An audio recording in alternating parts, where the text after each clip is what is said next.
Hello, everyone, and welcome to another Jakarta Tech Talk. My name is Serena, and joining us today is Thomas Langer, who will be presenting on the topic of use of virtual threads in Helidon. If you have any questions for Thomas as we move through today's presentation, feel free to ask them in the chat, or you can click on the Ask a Questions tab. Without any further delay, Thomas, over to you. Thank you very much. Hello, everybody. Good morning and good afternoon, depending on where you are. I will talk a bit about virtual threads and specifically how we decided to use them in Project Helidon. I am architect of the project and I have been with it since its inception. So let's have a look at what Helidon is. Very short introduction. Helidon is a framework for developing Java microservices. The micro is intentionally in brackets. We can also build quite big services. It really depends on the choice of the developer. One of the main points here is that Helidon application is just a Java SE application. You run it using java-jar, which makes it very easy to containerize or to run locally and to play around with it. I will not dive very deep into it. I will just show a brief history of how we have worked on the project. We started in 2018, where we had a pre-1.0 version on Java 8, and we have moved through the Java versions up until today, where the active version is, actually there are two active versions, Java version 2, which is running on Java 11, and version 3, which is running on Java 17. And this year, with Java 21, we plan to release Helidon 4, which will actually be the topic of this presentation. Java 21 is very important for us, and the reason it is important for us is for these trade-offs that we have to solve when designing a services framework and when building applications. In most of the cases, when you build application using Java, you need to make this decision. Am I going to target ease of use, or am I going to target performance? There is not much possibility to cross these unless you dedicate a lot of time to designing everything and making sure your scalability is up to par with your requirements for performance. So for ease of use, you usually want to use a blocking paradigm because it's very easy to reason about and to code. You want to have wide library support. You need to have easy maintenance, and you need to have easy troubleshooting. But most commonly in Java, with these requirements, the performance suffers. So why does it suffer? In most cases, this is because of the limited number of threads that you can have in a Java application. Because the threads are a limited resource, a scarce resource, you need to allocate them correctly. And the problem with blocking code is that as long as you are blocking and waiting for somebody else to finish their task, such as a remote HTTP service, your thread is not allocated correctly. It's doing nothing, but it's still consuming resources. This can very easily lead to things like thread starvation, where you submit a task to an executor service to complete something asynchronously, but you wait for the task in your thread. And if you do this too many times in parallel, you may run out of threads to run your asynchronous tasks, and then you just stop working. So all of these things lead to a problem that if you have an application that requires heavily concurrent requests, such as an HTTP application, which is the usual use case, this approach is not very good. So how did we solve that? We solved it with the reactive paradigm. And reactive programming really allows us to utilize threads as much as possible. The side effect is that it is more complicated. There is a very steep learning curve. Troubleshooting and maintenance of these solutions are much harder. Even though we have a lot of good frameworks that help you with it, usually through reactive stream operators. For example, we have one in Helidon. There is one in most of the frameworks that support reactive programming. It's very easy to break it. So a lot of times when we get support requests, we will find out that somebody eventually decided to call that completable future.get within a reactive stream pipeline. And of course, that breaks the whole thing, because you block a thread. And as soon as you block a thread in reactive stream, you basically broke your server. So it's very hard to get right. You need to care a lot about exceptionally blocks. You need to take care of the future responses, creating what we used to call callback hell in JavaScript. We now have it in Java as well when you use reactive programming.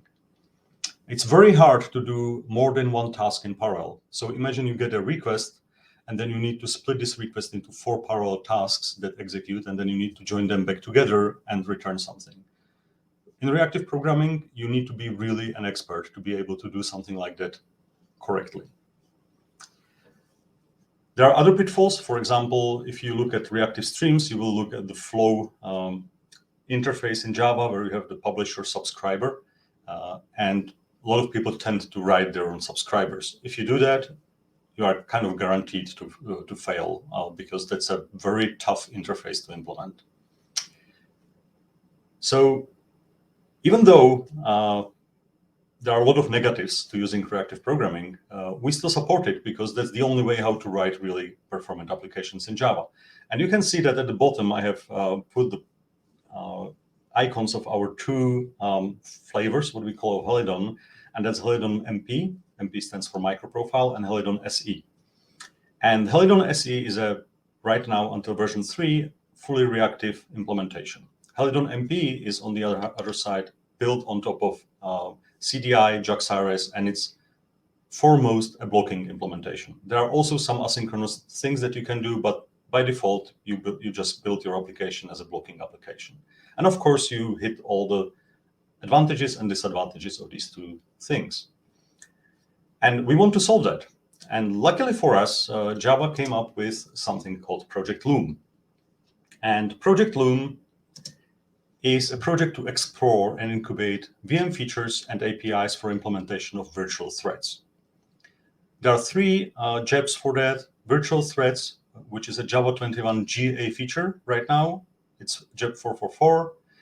There is scoped values, which is a preview feature in Java 21. It used to be an incubator in Java 20 and before in Java 19. That's JEB 446.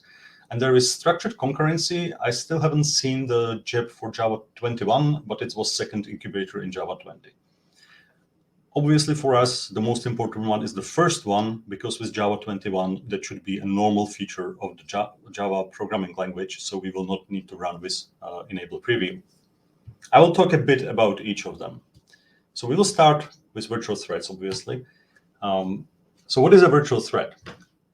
It's a thread that you can have a huge number of. You can have millions of them running in a JVM. It uses the thread API.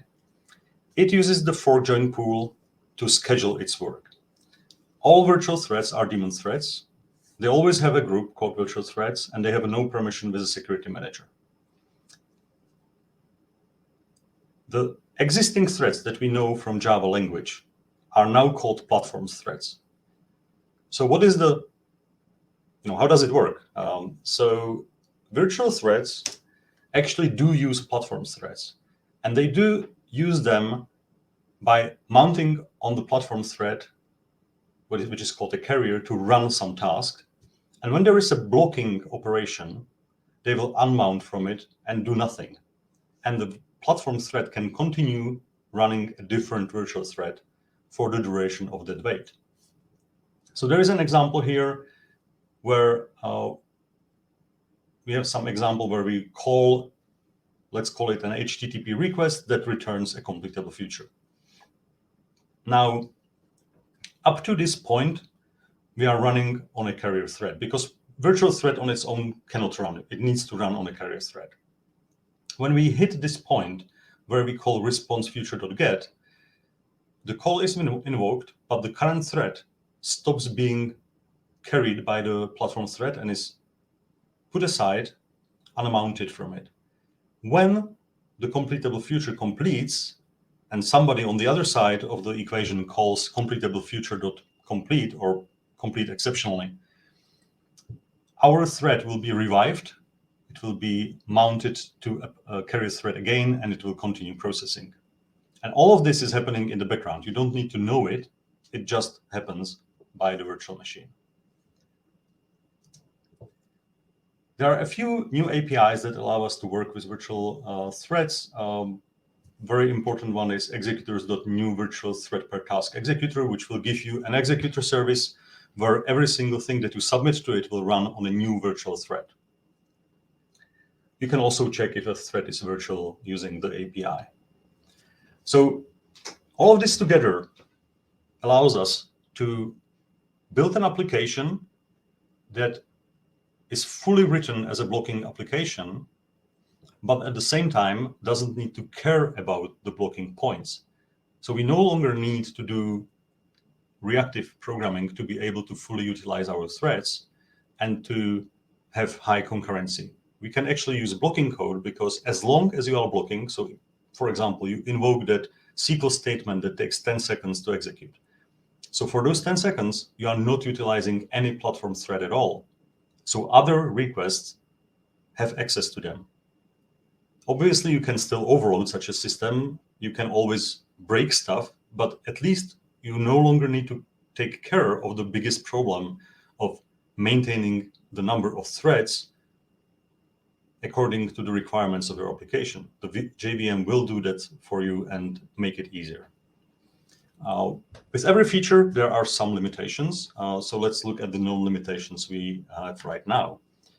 So first one is there are several cases when the virtual thread cannot unmount from the platform thread.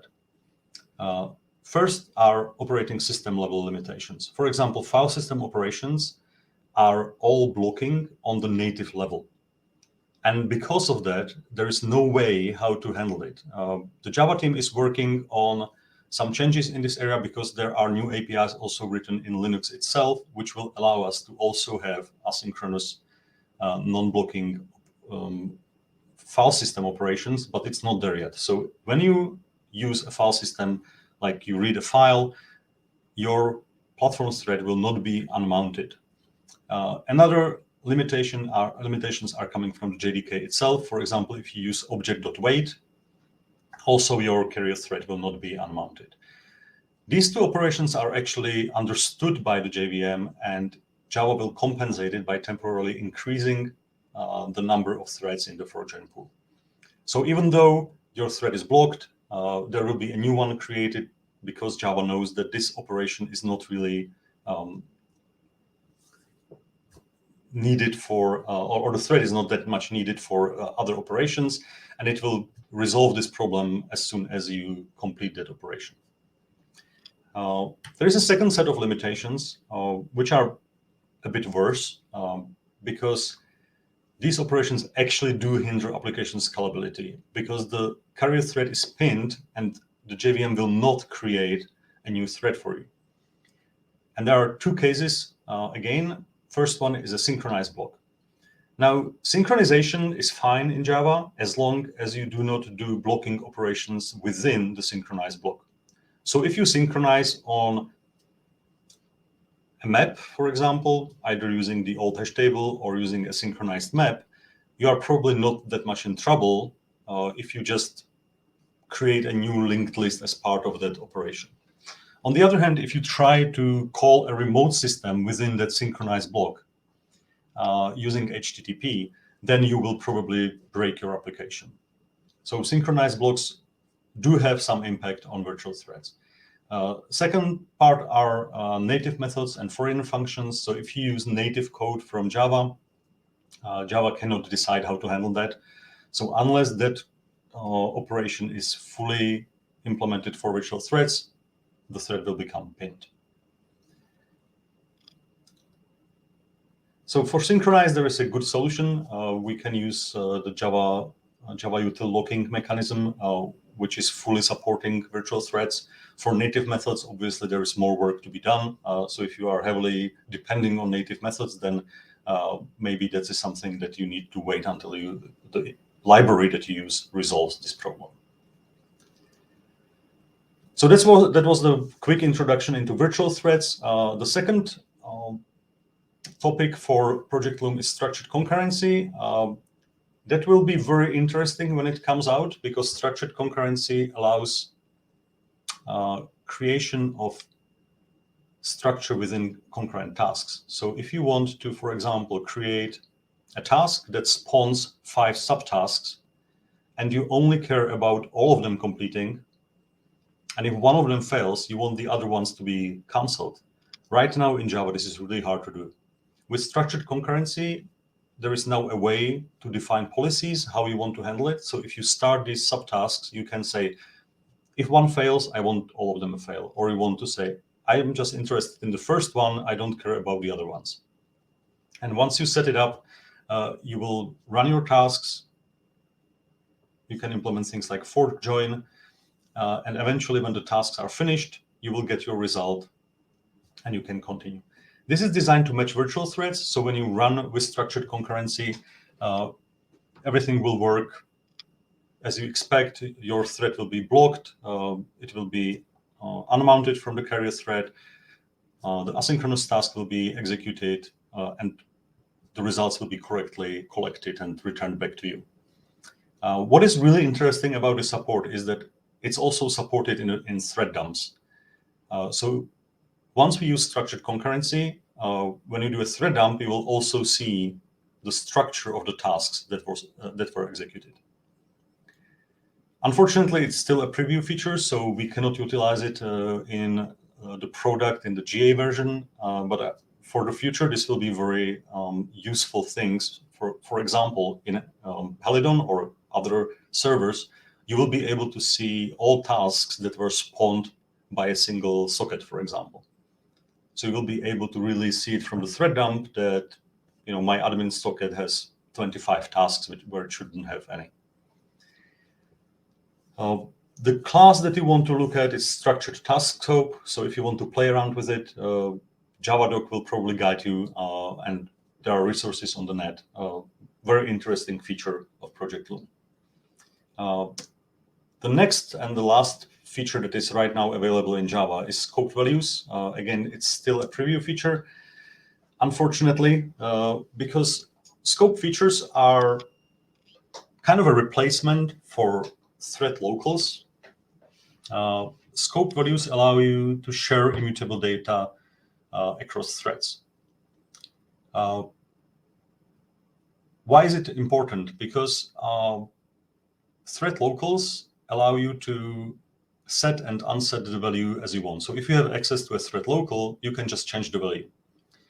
And when the value is, for example, a security context, then maybe unsetting is not exactly what you want people to do. And scope values work in a way that you set the value and then you run the subtasks with that value set in stone. And then it's removed when you finish. And this is, I'm actually reading the next slide here. So the lifetime ends when you finish your task. Again, with thread locals, when you set a thread local on a platform thread, it will stay there forever or until you call remove. And to be honest, remove is not being called properly by most developers. So you will have a lot of things associated with a thread that probably shouldn't be associated with it. So this is what scope values are fixing. Also inheritance, it's very expensive to copy thread locals to child threads. With scope value, this is actually designed and works nicely. And we have to understand that with virtual threads, we need to start counting in thousands and hundreds of thousands of threads. So these things need to be really well designed. Otherwise, you will run out of memory or you may have some performance impacts. And thread locals are exactly that. They are a performance impact to any application that wants to fully utilize virtual threads, because you obviously need to synchronize on a thread local.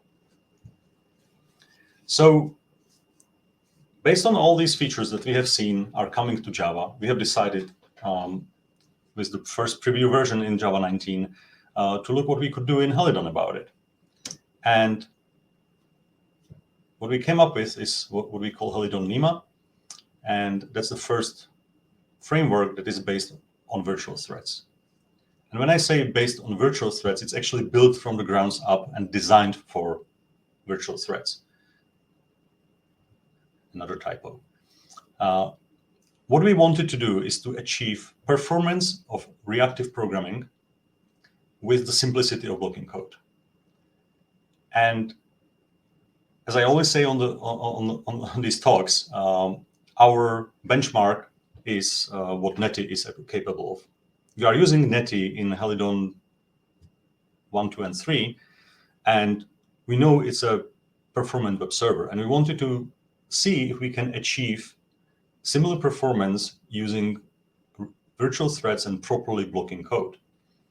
And because we found out that this is achievable, we actually came up with Nema, and the Nema web server is the new core of Helidon.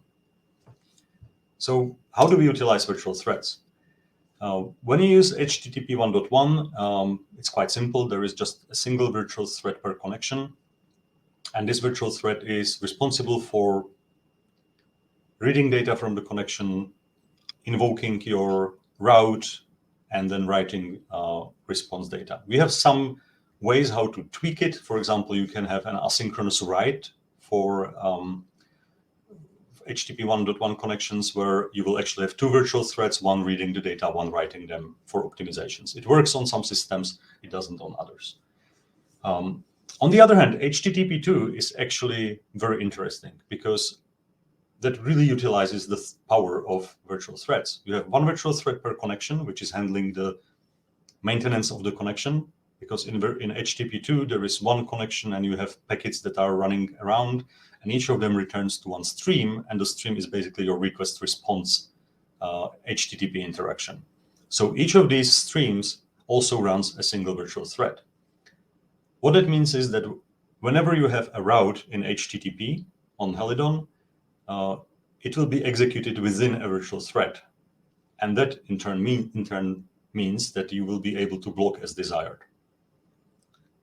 So this is the main thing that we have with Helidon 4.0. We will be running on virtual threads, and we will be utilizing them from the core of the web server.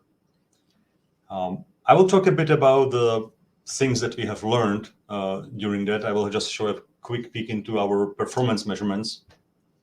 So the smaller number, the dark one, is the number that we could see on Helidon SE. So this is actually our micro-profile application, and the first one is running on top of Netty and our SE core, and the light blue is on top of our own Nema web server. And we can see there is quite a huge improvement. And the question would be like, why do we get so much when we already had a reactive server before? And the reason is that first, we don't need to tune the number of threads that are available, and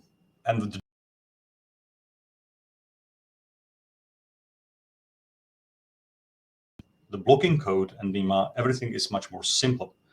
We could actually remove probably more than half of the code integration with the reactive streams and with Netty, and that actually resulted in much better performance. Okay, so that was introduction and how we use it in Helidon, and now I will talk about the lessons that we learned with virtual threads, and most of them are advantages that are applicable to any application. So for me, the biggest lesson learned was you actually need to unlearn asynchronous programming. With all the problems that we had in enterprise applications in the past decades, when you wanted to do anything fast, you always ended up doing something asynchronously. And now we don't need to do that. And honestly, it's hard to tell yourself that you don't need to do it. But once you unlearn that, you will find out that everything is easier to write, it is easier to read, and it is easier to maintain. If you have a try-catch block, it will work as a try-catch block. Some future exception that may come when something is returned from a completable future. There are some things that we will have to wait. Some libraries may need to catch up. When I wrote this slide, actually, Oracle JDBC driver, for example, was not supporting virtual threads. But now I can say that it's already fixed because we trust in this feature, and Oracle has already released JDBC drivers that do support virtual threads. But there may be other libraries. You need to check with the library vendor if it is going to hinder performance with virtual threads. In most cases, it shouldn't, because there are only very limited use cases where you actually can get into trouble, but it's kind of good to understand that.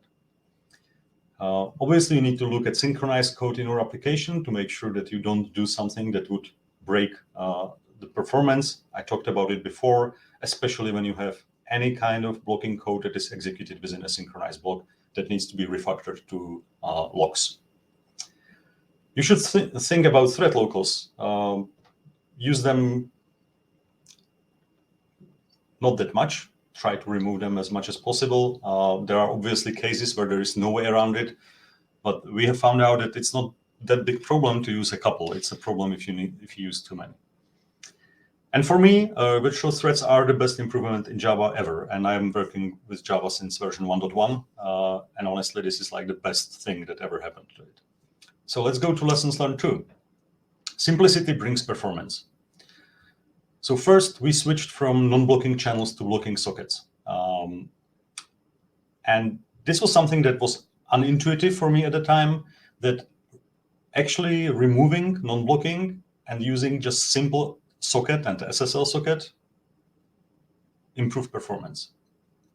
As a side effect, SSL is way easier than to using SSL engine with non-blocking channels. We found out that buffer reuse is detrimental to performance. There is a trade-off, obviously. If you use new buffers for every read on every socket, you will be polluting your memory a bit. But because all of these buffers are extremely short-lived, we have found out that the JVM has no problem garbage collecting it very fast. And we didn't see any performance impact of this part. On the other hand, when we try to reuse buffers, with all the virtual threads that you have, it's actually costing you time and CPU. So it is better not to reuse them. And again, relearn to use blocking. It is much easier for everything. We have found out something that is a bit unfortunate. There are a few performance-sensitive things that depend on the operating system.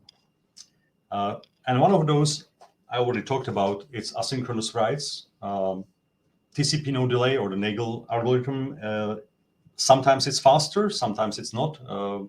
If you use Mac OS, it works just fine with TCP no delay and synchronous writes. If you use the latest Linux kernel, you will find out that it's not so good.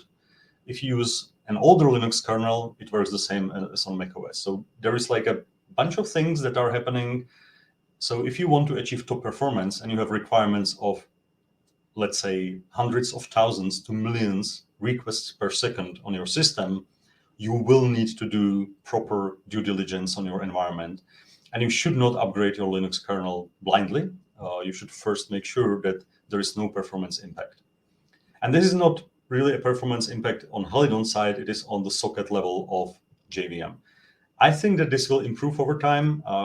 This is a new feature, so we need to understand that there will be some time where maybe there will be bigger impacts of these things. It still works. You may just need to do some fine tuning. Again, HTTP2. I was surprised that HTTP2 is quite complicated. It's much harder to read for humans what is happening on the network. On the other hand, it's the best thing for virtual threads. So I would recommend to use HTTP2. It really is the right way forward because you utilize your connections better. You don't need to have 10 connections from a single client just because you are running 10 things in parallel. You can use a single connection and run it all on that single one. We also have gRPC implementation of HTTP2, which again was much easier than we expected. So now, because of that, we can handle multiple protocols on the same port. So you can have HTTP1, HTTP2, gRPC, WebSocket all handled on the same protocol. For example, in Helidon 3, if you want to run gRPC, you need to run it as a separate server because we use the netted gRPC, which cannot be combined with the rest of Helidon. And one of the targets that we set is to actually remove all dependencies on native from Helidon. So the only server that will be in Helidon will be Helidon Nema. Now, last thing I have a slide for is one thing that we don't solve. And this cannot be solved with virtual threads, and it can be solved in reactive as well, and that's obstruction of a thread. And we get this question quite often, like, so how do you solve the problem when a thread wants to run a long-term task that is fully utilizing it and is using yields? And my answer will be, well, you do it the same way that you did it in reactive. You run it on a different executor service, and you wait until it finishes. So with reactive, you would probably have some completable future where you would say, then accept and do your task. Well, in virtual threads and in Helidon, you would just have call get on that completable future, and your virtual thread would be blocked, and that asynchronous obstructing task can run the way that you intended it to run. So very simple solution. The only difference is that you just don't react, you block, you wait until it is done. And this is always everywhere in blocking code with virtual threads. You run something and you wait until it finishes. You don't need to do any asynchronous tasks within your HTTP endpoint. You just do .get on your futures, and that's it. And of course, with structured concurrency, it will be even easier because you will have support for it in the operating system. In the JVM. Okay, so I have a very short example in the source code. So let me quickly switch to that.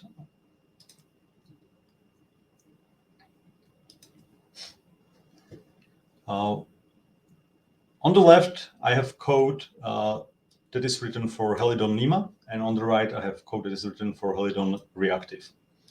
And we can see that as long as you do a very simple task, like in this case, I'm just calling a remote client, and I'm getting the string entity from it, and then I'm sending it back. It looks very similar. Like you get your request, you get a future of a string. Single is just like a completable future in Helidon. And then on that response, you say, okay, for single, which is similar to then accept for completable future, just send it over the response. And if there is an exception, send that exception using the response. And this will do an internal server error. With Helidon 4, it's blocking. So you say, I want to get my remote string entity. You just get it. You don't get a future, you get that entity. And I said, oh, I want to send it over the response, and I'm done. I don't care about exceptions. If an exception happens, it will be taken care of by the system, and you will get that appropriate internal server error, or maybe that exception will be mapped correctly to an error handler that you have registered with the server. But where it becomes more interesting is in the complex cases. So let's say I want to use the status code that was returned by the remote side, and I want to set it on the response. And in blocking world, I submit my request, I get a response, and then I set the status, and I send the response. And if I wanted to send the entity, I could just say, client response. And here I could do, for example, something with that entity. I could do a string, or I could get an input stream and do whatever I want. Blocking coding, you don't need to do anything complicated. You do the same thing in reactive programming. Suddenly need to expand your lambdas, and here in the correct place, you will say, oh, here I get my response, I can do something. But if you wanted to do something with the publisher, it will be actually much more complicated. And now imagine that here, when you get the response, you would like to do 2 tasks in parallel, and then depending on the response, you will need to do something. And I can tell you, I did that code. We actually implemented it. I spent probably 1 hour trying to troubleshoot it and make sure that everything works correctly, and it is really done asynchronously, because it's not a simple task. if I did it in blocking code, I know my executor.submit and how to handle that and how to wait for the futures. So really, my world is much simpler now. I don't have a problem with writing code for synchronous. I do always have a problem writing code for reactive, and I can tell you, I'm not the only one. Our customers that use reactive have problems as well. They use it because there is no other choice. So now, what we like to declare, we kind of hope reactive is dead, and virtual threads will take over and make our performant applications easier to write and easier to use. Okay, with that, thanks for the attention, and I'm now free to answer any questions if you have any. I don't see anything in the chat, so feel free to ask. Hi, Thomas. Yes, so there's actually Andrub is asking if you could share the slides. Yes.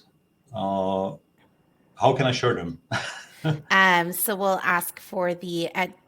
Did you want to potentially provide an email address where people can send you a quick email? I think that's okay. I'll just share it here in the chat. That's perfect. There you go, Andrub. If there's any questions that you have and requests, just send it over to Thomas directly, and he will be able to send you the slides. And that goes for anyone else as well that has any further questions or would like to reach out to Thomas. So I wanted to say thank you for the excellent presentation today, Thomas. And as a reminder, before we wrap things up, but for everyone in the audience to ask the questions in the tab, but also to let you know that Jakarta Tech Talks happen on a monthly basis, a couple of times a month. Throughout the entire year. And so we are looking for more presenters for the end of the year. So if you are interested, kindly fill out the form that I'm going to link into the chat.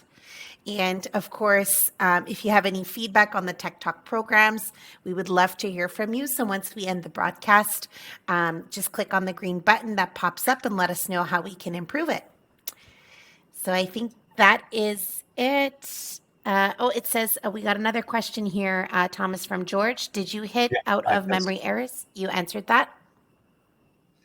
So I actually didn't manage to kill my server with out of memory.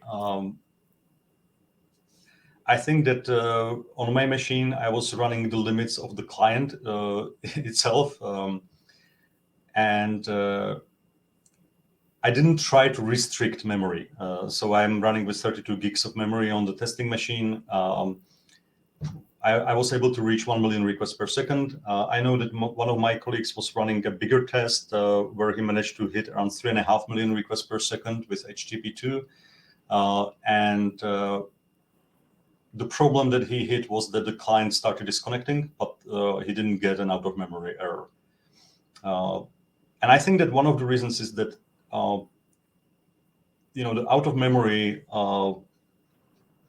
you would really need to fill your memory with all the HTTP headers that are coming in.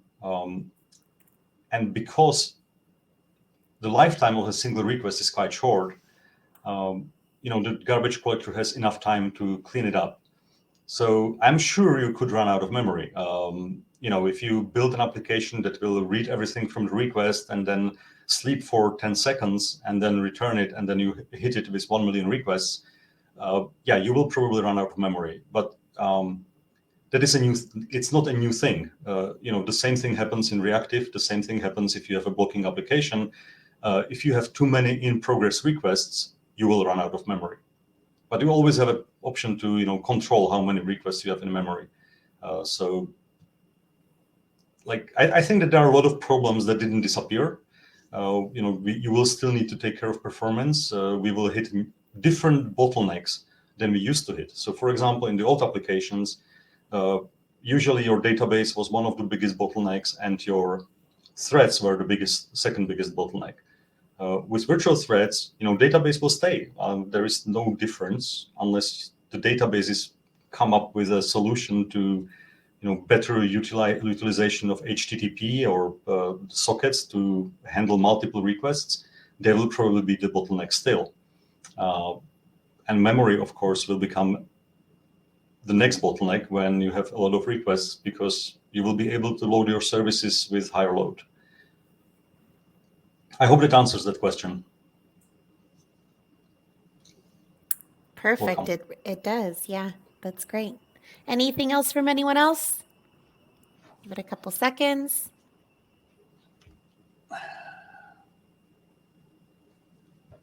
All right. Well, thank you again, and you all have yourselves a wonderful day. Take care, everyone. Thank you. Bye-bye.